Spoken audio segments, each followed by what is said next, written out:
અંકલેશ્વરના જવાહર બાગમાં અટલ બિહારી વાજપેયી સહિતના નેતાઓની પ્રતિમા મૂકવામાં આવી છે. છેલ્લા ઘણા સમયથી કેટલાક ટીકણબાજો આ પ્રતિમા પર કીચડ નાખી અથવા તો પાનની પિચકારી મારી તેને મલિન કરી રહ્યા છે.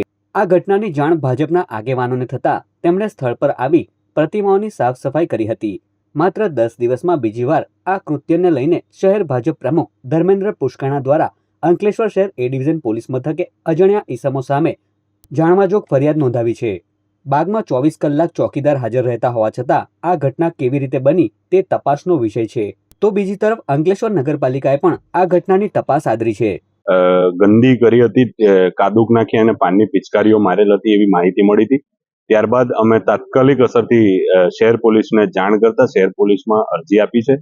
પોલીસે પણ કાર્યવાહીના ભાગરૂપે પોતાના સ્ટાફને આ તપાસમાં લગાડ્યા છે અને રાતનો પોઈન્ટ પર મૂકી દેવામાં આવ્યો છે. અને હવે અમારી એક જ એ છે કે જલ્દીમાં જલ્દી આરોપીઓ પકડાય, જેથી કે ખબર પડી શકે કે આ કૃત્ય કોણે કર્યું છે.